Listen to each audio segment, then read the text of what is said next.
नमस्कार, मैं राकेश परमार और आप देख रहे हैं महत्वपूर्ण मुद्दा।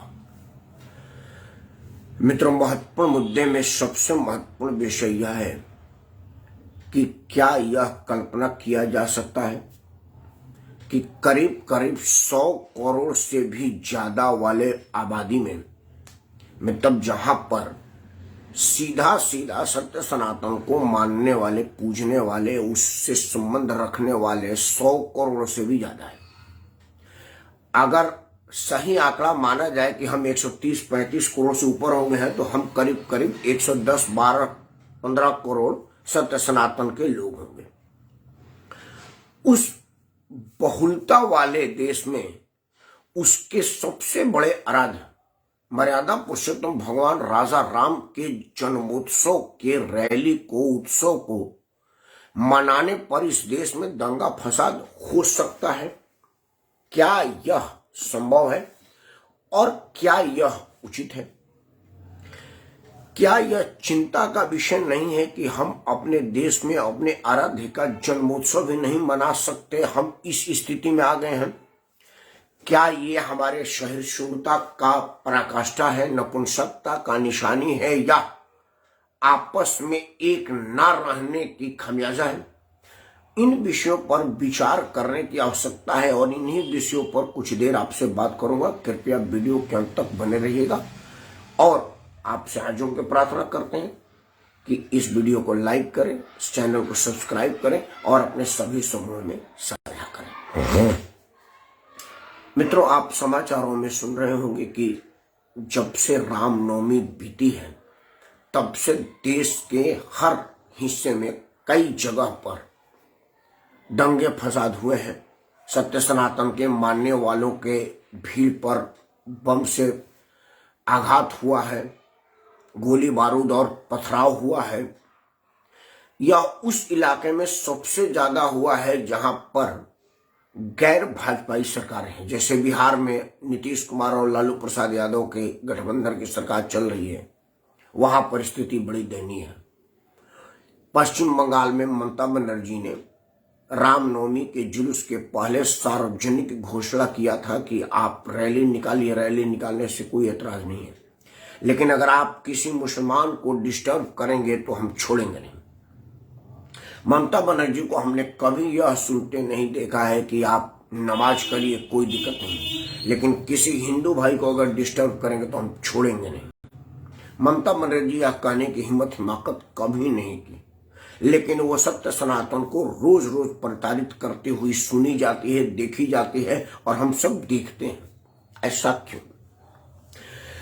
मित्रों, मैं यह नहीं कह रहा कि कल्पना करिए कि जब 100 करोड़ से ऊपर मतलब 80-85% हिंदू बहुल देश है हमारा भारत महान, तो हिंदुओं के पूजा पर प्रतिबंध हो गया है। भारत की राजधानी दिल्ली के एक जगह जहांगीरपुरी में दिल्ली पुलिस ने सत्य सनातन के रैली निकलने से रोक दिया। बोला आप यह संवेदनशील जगह है, आप यहां से रैली नहीं निकाल सकते। मतलब भारत मान में भारत के आराध्य देव का पूजा संवेदनशील मुद्दा बन गया है। या सोचिए, अगर वो 80% होते तो क्या यह भारत महान रह पाते?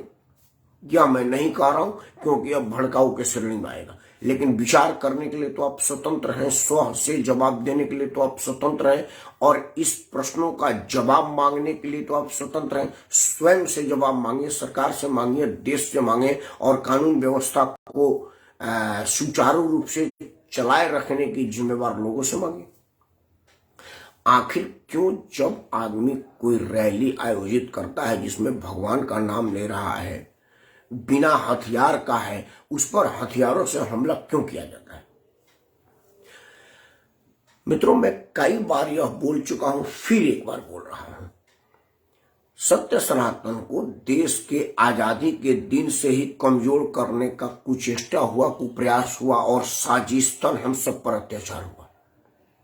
उसका सबसे जीता जागता उदाहरण है हमारा देश का संविधान। जब संविधान बनाई गई तो उसमें सत्य सनातन को नष्ट करने, तहस नहस करने और उसकी एकता को बर्बाद करने के बीच सत्य सनातन के संविधान के बनाने के दिन ही रोक दी गई थी। जब उसमें एक आरक्षण का तलवार लगा दिया गया था सनातनियों को आपस में काटने के लिए।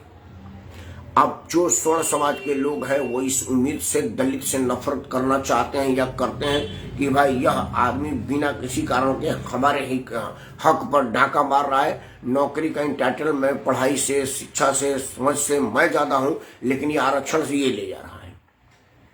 और आरक्षण वाले भाइयों को यह बताया गया है कि तुम ही इसी देश के मूल निवासी हो, ये तो बाहर से आए हुए लोग हैं, तुम्हारे हिस्से पर हक मारे बैठे।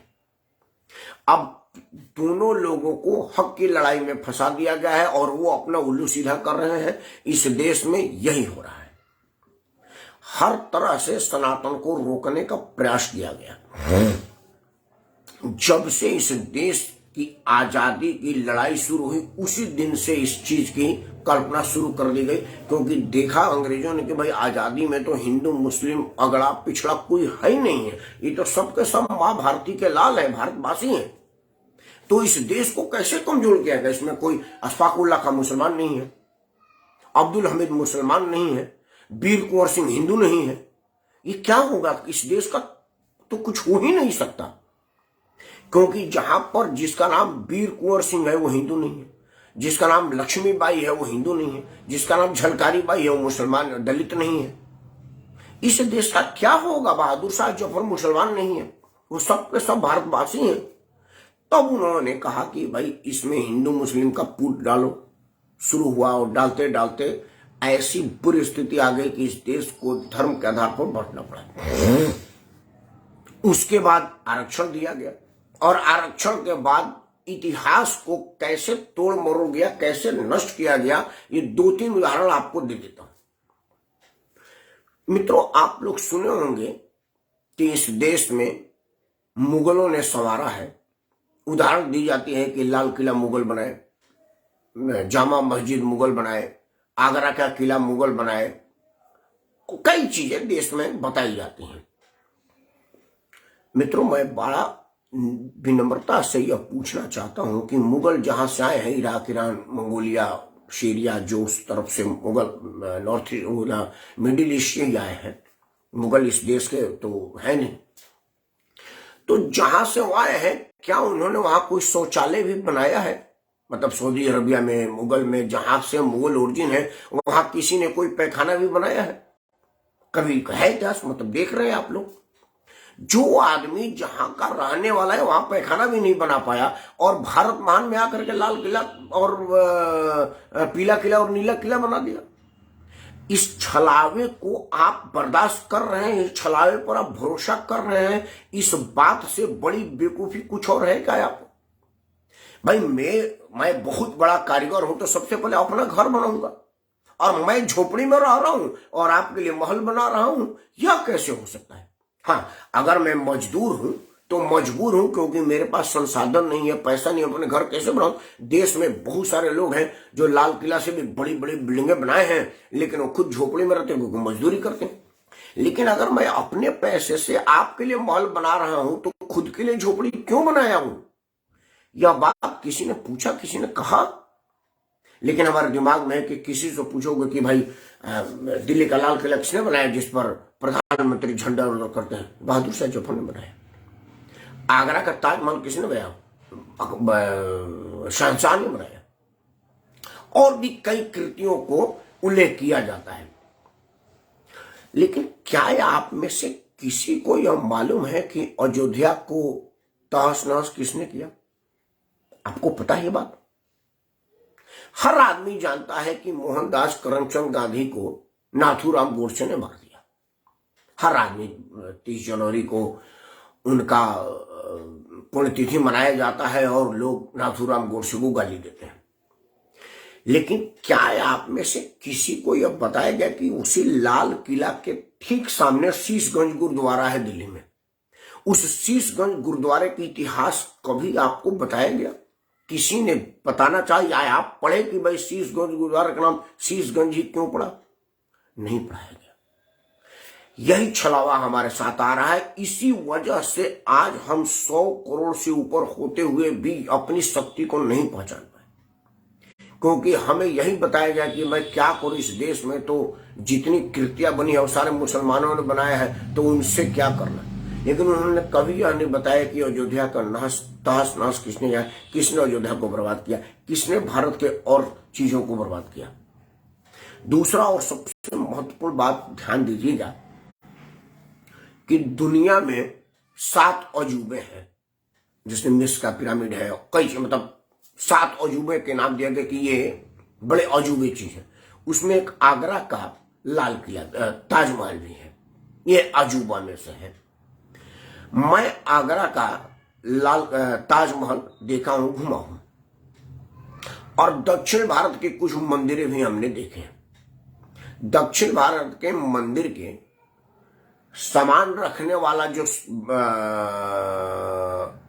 स्ट्रक्चर है ना, वो लाल किला के और ताजमहल से और बहुत सारे किलों से हजारों हजार गुना बढ़िया है।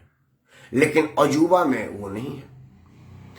किसी भी किताब के दुकान पर जो कैलेंडर बिकती है उसमें ताजमहल का तस्वीर जरूर मिलेगा, लेकिन दक्षिण भारत के हजारों हजार विशाल आर्किटेक्चर का निशानी मंदिरों को कहीं नहीं देखा गया, कहीं नहीं बिकती है। यह बात पहले ही दिन से, आजादी के दिन से दिमाग में डाल दी गई थी कि भाई ये लोगों को इनके शक्ति का अगर एहसास हो जाएगा तो ये फिर समझ जाएंगे और टूटेंगे नहीं। अगर ऐसा हो जाएगा तो ऐसा नहीं हो सकता कि कोई मुख्यमंत्री यह हिम्मत कर दे ये कहने के लिए कि रामनवमी के दिन जुलूस निकालिए, लेकिन मुसलमानों को तकलीफ होगा तो हम छोड़ेंगे नहीं, क्योंकि वो कह ही नहीं पाती, क्योंकि हिंदू अपने शक्ति को पहचान जाता। इसी चीज के लिए सरकारों ने, राजनीतिक दलों ने जानबूझ करके हमारे इतिहास लेखन को मुसलमानों के जिम्मे दे दिया और शिक्षा को ईसाइयों के जिम्मे दे दिया। आज देश भर में मुस्लिम और ईसाई पूजे जा रहे हैं और हिंदू देवता गाली दिए जा रहे हैं। कोई भी आदमी हिंदू देवी देवताओं को गाली दे सकता है, उसका कुछ नहीं हो सकता, उसके विरुद्ध कोई आवाज नहीं हो सकती। लेकिन अगर आप हिंदू के अलावा किसी और देवी देवताओं के विषय में कुछ अपमानजनक और शोभनीय शब्द कह दें तो आपका गला रेतने की फरमान दुनिया के किसी भी कोने से आ जाती है और कोई भी पुलिस आपको सुरक्षित नहीं रख सकती, चाहे कितना हो बड़ा सुरक्षा आपको मिल जाए। मैं ये नहीं कह रहा कि आप आज तलवार उठा करके बगल के दूसरे समुदाय के लोगों को काट दे, नहीं, मैं ये नहीं कह रहा। मैं यह कह रहा हूं कि आप अपने शक्ति को पहचानिए और एक रहिए, और एक तभी रहेंगे जब आप जात पात से ऊपर उठेंगे। भाई जात पात बेटी रोटी के लिए है, बाकी सब के लिए कहीं भी आप बोलचाल में धर्म नहीं है।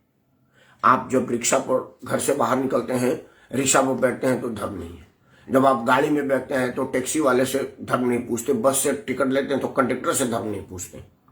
मतलब घर से निकल करके ऑफिस और अपने गंतव्य तक जाने से लेकर के वापस फिर घर आने तक कहीं भी आप सेवा पूछते हैं, संसाधन इस्तेमाल करते हैं, किसी का जात धर्म पूछ करके नहीं करते हैं।